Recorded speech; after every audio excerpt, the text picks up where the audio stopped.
Thanks for tuning in to the HR Uprising podcast. I'm your host, Lucinda. The HR Uprising is focused on helping forward-thinking people professionals deliver real lasting value in their organisations. I'm a chartered psychologist, speaker and trainer, and recently authored the best-selling business book, How to Be a Change Superhero. My day job is founder and CEO of software and training business Actus. This gives me the opportunity to work with other businesses like yours. We are focused on building a better workplace for people wherever they are located, with the help of our performance, learning and talent management software and our training and consultancy services. Every week on the podcast, I will be covering different topics and challenges, joined by relevant experts and real-life people professionals. Thank you so much for tuning in. I really hope you enjoy and get value from this week's episode.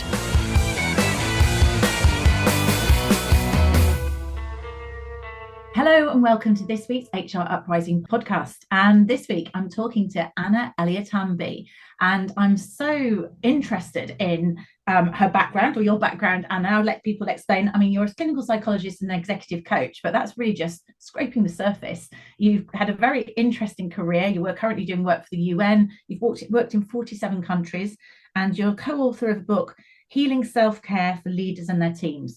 So we're definitely going to look at leadership and self-care. But I think to start off with, how about give us a little bit of an overview of your background and maybe how you come to be in this space? Oh, thank you for the opportunity, Lucinda. Appreciate it. So a lot of my life has happened by chance rather than by design. I was very clear in my teenage years I wanted to study psychology. And having done that, I moved into academic psychology, and I knew I wanted to do clinical, but I knew I wasn't mature enough. So I did clinical, and one of the things I learned during my clinical training and in my first two jobs was the importance of not just working at the person level, but also at the systems level. And that was very clearly embedded in me in the training and with John and Catherine. So that's what I think then led me into the leadership work and the organizational development work. I worked with the Office of Public Management for 4 to 5 years almost. And then by chance, I moved into the humanitarian sector.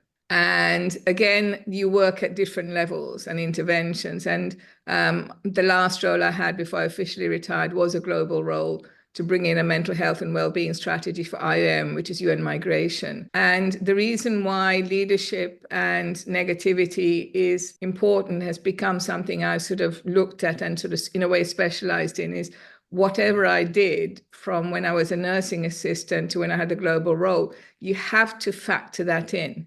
Because if you don't factor in the politics and the negativity alongside the positivity, you're never going to get your work done properly. So you are looking things, although you are clinical psychologist, you're looking at it from an organisational view as well. So you're kind of blending, which I guess is how you can be in this space, which makes sense. Yes. In terms of the sort of work that you do then internationally, is that more OD, or are you working at the individual level? You mentioned strategy there. What sort of things would you be doing in that space? At the sort of the level of strategy, I led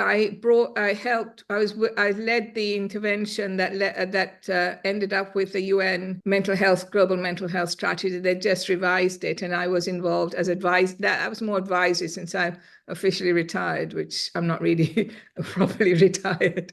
But and then I also for the IOM mental health strategy, and I've helped other organizations develop their mental health strategies. And sometimes people do ask me about the politics of bringing in interventions, whether it's global or national. So that's the strategic involvement. The operational involvement is closely tied to the strategic work. Clinical work I do a little bit now, not so much, not the coaching, but the clinical work, but that's mainly advisory. Less hands-on than now in terms of that. Yeah. Yes. So let's sort of segue into leadership space in terms of this.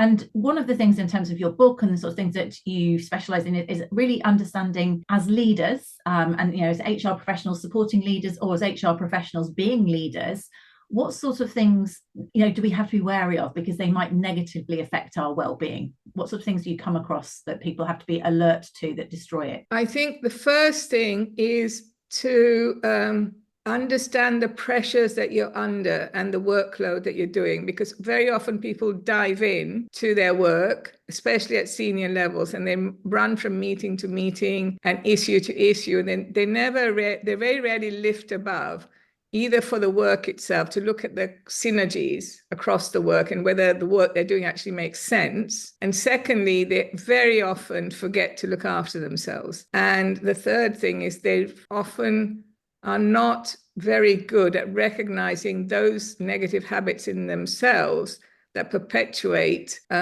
poor self-care, and therefore poor self-care in the organization. I mean, that's interesting. Actually, I think HR quite often have this sort of, I've noticed it before on podcasts that I do, that HR are very caring for other, I am generalizing here, everybody, but very caring of other people, but put themselves last, and their own well-being quite often take up this lower.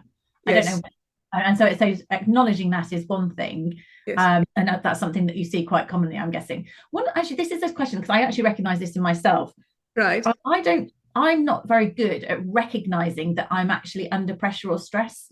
So the only time you might kind of recognize it, if sort of you realize you've been snappy or emotional, maybe with family, that I realize that probably that's why it was. But I'm not very good at recognizing it while it's happening. Would you say that's a common thing, or how can people get better at that? It's common, mainly because as adults, I think we think we're hunky-dory, and probably we're not. How you can get better at it is to stop, reflect on what are the things that are causing you stress. How do you react in terms of your stress? And then if you think about changing, how ready are you to change? Especially HR professionals, and I'm working with a global HR person at the moment, and in our sessions, and I always have to say, yes, but that's them, come back to you. Once you learn your stress, the things that lead to stress and your stress reactions, you can, like with me, for example, I know I have two things that are my red alerts that I need to take time off. One is when my shoulders are up near my ears.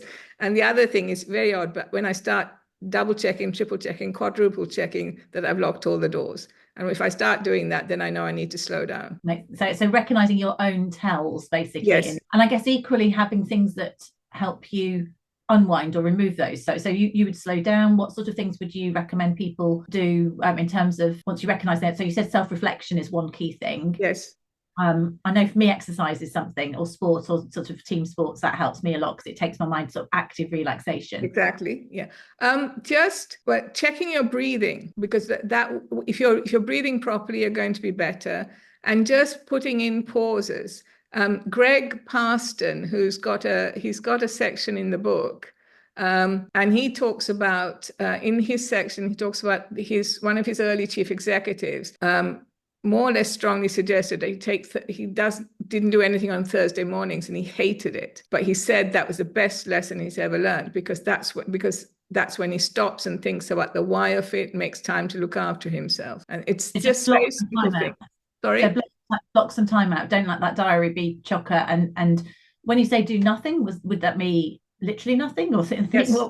Yes, and people usually maybe start with 10, 15 minutes and build out, and ask people how you are as a leader, and listen, even if it feels listen and work out what's real, what's fact, what's bias and opinion, and then bring the changes in yourself as long as you're ready to make those changes. And things like feedback. So you could ask people, 360 feedback is a tool. You might get that sort of thing in that environment to get some objective feedback. How you are as a leader. Yes. So breathing is a good one. Breathing, exercise, reflection, putting a block of time in. Yes, that's an interesting. I don't know what I do. Exactly.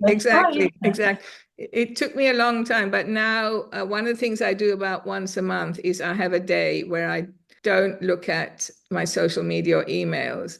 And I actually do, and I arrange it so I don't talk to anybody, which I didn't like. It happened by chance, but I find that very refreshing.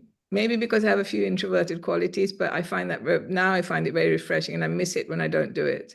Quite recharging. Yeah. So having that block that time out. And I mean, the social media, I have to hide my phone, because it's so easy just to pick it up and just lose time. So I put it out. I've just looked at it. I put it behind me now, so it's not in my peripheral vision. And then it's amazing how more productive I can be in that sort of situation. Exactly. So we can focus on our sort of well-being and those sort of things. And obviously here's a key skill in terms of leaders helping others.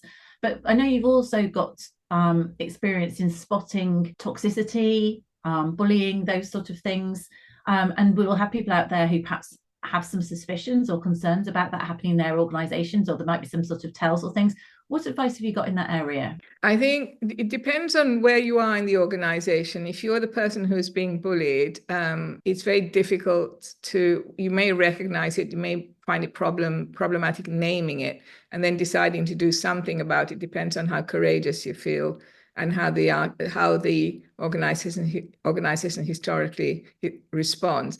If you're more senior, it's about recognizing it and saying it's a problem and naming it beyond getting some research done to tell you where this toxicity is, and then being willing to bring in what people call collective accountability, where you name it, you address it, you say it exists, and let's look at how to address it publicly, openly, without victimization or targeting, and also praise the positive, because there will be, and if you do those two things and you make it open, people, if there's been a lot of toxicity, people will not trust you first, but the more you say it and the more you declare it, the more open people become. So let's just drill into that a bit, because I'm thinking I've worked with some organizations where it's been maybe endemic and they've kind of gone down. It might have been things that it maybe wasn't recognized. It would be seen, I think we use the term things like micro expressions or sort of banter was creating quite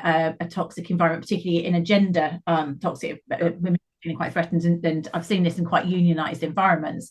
And that was the way in which it took quite a while to address it, and that was one of the ways in which they did get there. But I think it probably had been going on for an awfully long time. Yes. And I wonder whether it's cultural and whether it was recognized. Do you have a sense of what causes toxicity and whether toxicity is different now from what it was 10 years ago, and how can leaders maybe spot it and prevent it? I think it's what's happened. I don't think the toxic behaviors have changed that much. The vehicles for them have, with social media, there are more vehicles now. The nature of it hasn't changed. And I think what has happened, and which is why I'm saying people need to recognize it and name it, is we've almost anesthetized ourselves to it, and we've very oddly normalized it. And because if you read about toxicity and bullying in whichever sector, which I do, there are endless reports on its existence in many, many sectors, but there are very few interventions where it's being tackled. The Financial Conduct Authority now expects people in the financial services industries to report on non-financial misconduct. And that's woken up a number of people. But it's a shame that it's had to get to that level, because it's there, and it's about you. If you sense it, it probably does exist. You need to look for the evidence, but then beyond the evidence, be willing to do something about it. But fundamentally, it's about changing something that's always so that point you just said about the FCA reporting something like that. I mean, that is going to be a culture that would have been there. So I'm thinking a friend of mine who has been an only female, or one of the very, very few females on a trading floor or something like that. There is undoubtedly going to be, culturally, something's been like that a long, long time. And there will be resistance to call it out. Yes. And to a certain extent, tolerating it being one of the guys has perhaps been the way in which people handle it.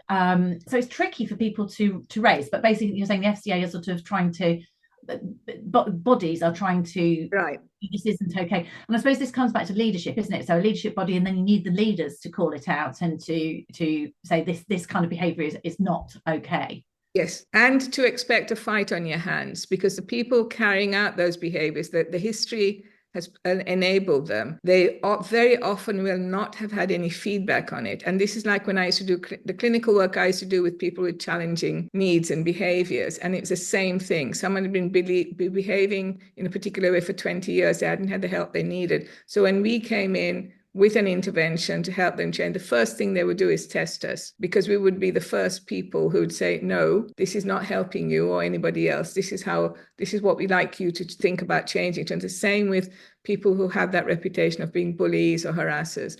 they will not believe you the first time. And so you just have to keep going. So that example there is a really interesting one to me. Could you kind of, obviously anonymously, could you give us a specific example? Because that's an interesting overlap for me between a clinical situation and then a sort of business situation. Could you bring that to life a little bit as to there's one person, the person I was actually thinking of while I was describing it, was she had a history of being quite challenging, quite aggressive, to the point, she's a woman with Asperger's, to the point where she actually lived in her own house with her own staff team. And she got in her own staff team. What did you say she did? She had many aggressive behaviours. Yeah. And someone with Asperger's preferred to sign rather than speak.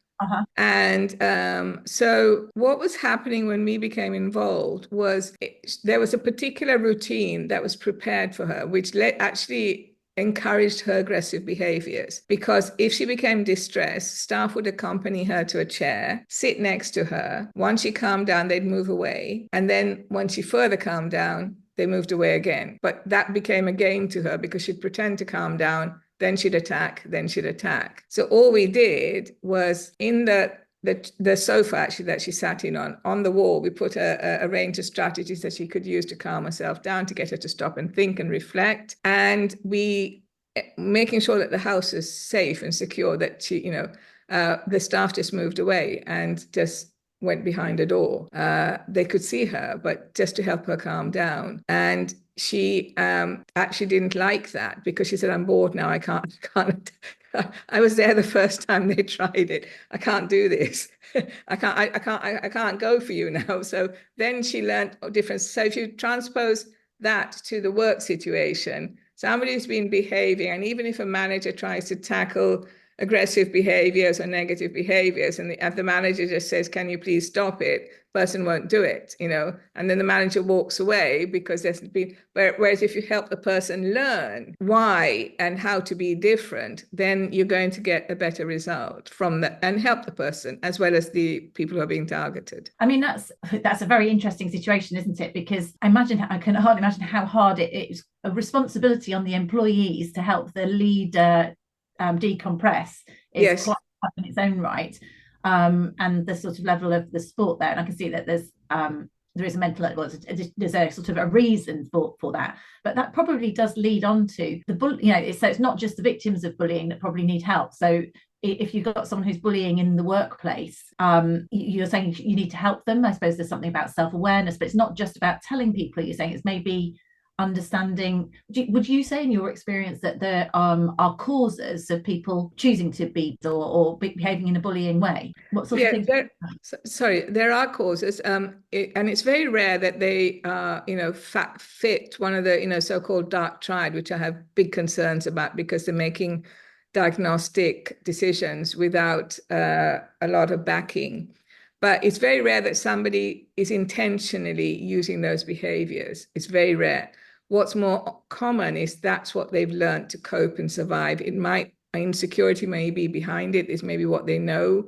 Very often, they haven't been taught alternative behaviors. And so if you're insecure and you haven't been taught alternative behaviors and you're ambitious, the one thing you may want to do is control. And negative behaviors allow you to control. Yes. And I guess also those behaviors will probably be modeled for a long period of time. The leader, they would have seen those behaviors, they would experience those behaviors and maybe not experience different behavior, or seen different behaviors from others. So they haven't got an alternative. I suppose it's like, parenting or something like that. Exactly. The environment that someone's been brought up in. So talking to sort of leaders, if we were talking about addressing principles to address these sorts of things, we've talked about calling out bullying and setting good principles, things. What else would you say is important to boost mental health or other areas? I think if you obviously addressing the negativity by collective accountability, but also the one thing that happens very frequently is that people will bring in well-being interventions without actually asking staff whether this is what they want and need. And the uptake of those programs is very low. And so I think it's about asking the staff what they want and need that will help them. And often they aren't expensive interventions, and they may want some respect and decency. And also I think I was reading an article recently where it's actually happening in England. They're bringing in, some organizations are bringing in programs that are linked to the NHS about weight, and people are expecting to be willing to be weighed at work, right? And so I think one of the things that often happens that made me think about the wellbeing interventions that are in place is we need to be very careful that we're not blurring the boundary between the personal and the professional. Yeah. You know, and making sure it's not intrusive. The only authority an organization really has, and with that they have to be very careful, is when the person is at work. Obviously, home affects work, but that's your primary responsibility, and that has to be done with the staff, with the person, not at. So really, you're saying that the key is being consultative, listening to people, asking them what works for them, not being intrusive, but sort of nudging people, but taking people with you. And this word collective accountability that you used a couple of times, do you want to give us an example of how you might do that? If you're an HR person, you want to kind of get collective accountability for addressing a negative issue, whether it behaviour, I suppose it's culture, or collective accountability for well-being, what would you do specifically to make that happen? At the level of the individual, the person who's maybe carrying out these behaviors, is when you talk to them, praise them for what they are doing, they have done, and talk to them about what's happened that's led to that meeting, but say what happened, give me your perspective. So you're helping them grow and you're developing, you're not slamming them and say, don't do that again. So you're working with them almost therapeutically, but helping them build from the positives that they have, and help them with their journey, probably starting with denial into maybe acceptance, to be willing to change. At the organizational level, it's almost a very similar thing, is to bring for the leaders to say, look, we should have tackled this earlier. I'm really sorry, apologies, and be honest and say, what can we do to make things better? And then people say, why should we trust you? Yeah. And then you go for it. And I think what you'll find is if they see that you're actually tackling something, it'll give them one of the organizations I worked in, the global director of HR was a very brave person. And we all knew who the top 20 people were in that organization. And systematically, he addressed them. He said, I'm going to work on 10 people a year. And that's what he did. Wow. So he did what did he actually do? Do you sort of... He used the HR policies and procedures, which are there in many organizations, but rarely used honestly and with dignity. He used them to help them either change or just say, look, here are your options. If you're not willing to consider the change with all the supports we've given you, then we think it's time for you to go. So he was basically performance managing them. So he was being very direct about what their behaviours, specific about their behaviour. So he was calling them out. Yes, but not in a punitive way. Here are your options. Yeah. Yeah. And also recognizing what I thought was quite relevant there, recognizing the good behaviors. It's very easy for us just to spot the negative stuff and focusing on that, as opposed to rewarding the good stuff and you know, shouting that out. Yes. And that's a key part of culture change, really, in terms of it is. Yeah. I mean, like from my days in working with people with challenges, there's a very key piece of research that I never forgot, which is when people are that challenging, like the person I was talking about earlier on, they only spend 10% of their time being challenging. So 90% of the time they're doing something else. And that's what you need to recognize. And the same in work. And it is going back to like the kids thing, isn't it? Again, recognize the good behaviors as opposed to bad behaviors. Your example of the person hitting out in terms of that, actually that was disproportionate, but that gets all the attention. Yes. Fantastic. Okay, so Anna, thank you very much. It's been a whistle-stop tour through this topic. Are any, if you were to kind of give some top tips to an HR professional or a leader listening to this to, you know, stamp out toxicity or spot it or just address well-being, what would your parting tips be? I think recognize what's working and not working in yourself as a leader. Do the same with your organization. Make sure that whatever you choose to do is done with decency and respect, and be brave. Love it. What a great summary. Anna, thank you so much for joining me on the HR Uprising podcast. Thank you.